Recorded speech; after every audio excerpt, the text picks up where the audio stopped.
This is K2 News, the spirit of the Northwest. An unusual crime to tell you about. Thieves are making some big money off things that grow in Northwest forests. In a too exclusive, outdoor reporter Grant McComey says our public lands have become a target for outdoor outlaws that are stealing plants, greenery, even trees from our forests.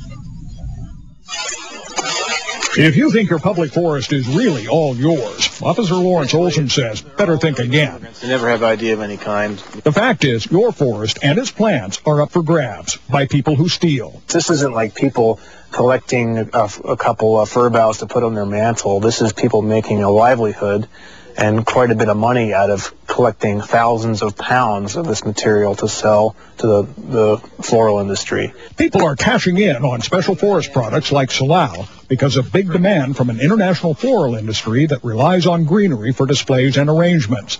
Not just Salal, but ferns, Oregon grape, and especially bear grass, packed in bales for shipment and sometimes intercepted by law officers.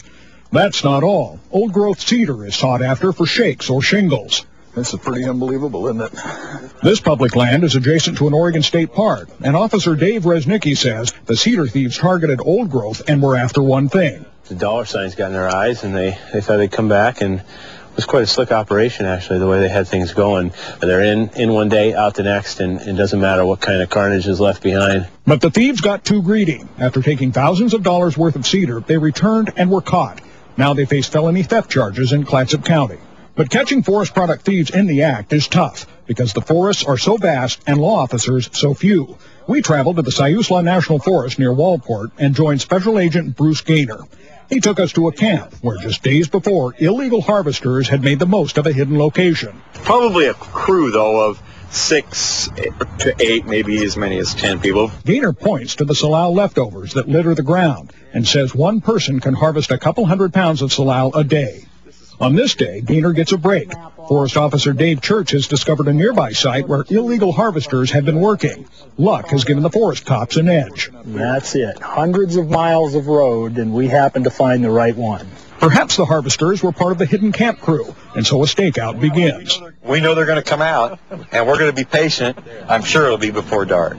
Sure enough, just before dark, traffic on a 25 road. The men come out of the woods with their haul. The vehicle has the greenery sticking out the back. The enforcement effort pays off with several hundred pounds of illegal salal. But through an interpreter, the three men deny they broke the law. He's saying they picked this a long way away from here. Trouble is, the men don't know they were being watched. You harvested in an area that you do not have a permit for. The three individuals have been given a choice. They can cooperate with the federal officers and take this stuff down to the office, or they can offload it. You can see the choice they've made. Each man is given a citation with a bail of $250. Gaynor notes that the salal is high quality and could bring hundreds of dollars a bale. But more importantly, this is 3 people. A van load of 6 or 8 of them would produce 2 or 2.5 times as much of this product in a single day. A lot. Tip of the iceberg. An iceberg of theft and trouble on public lands that won't disappear anytime soon. In the Siuslaw National Forest, Grant McComey, K2 News. Enforcement officers tell us both federal and state lands have become big targets for this kind of crime, and it's become a multi-million-dollar underground business. In the coming weeks, Grant will bring us more as that investigation continues.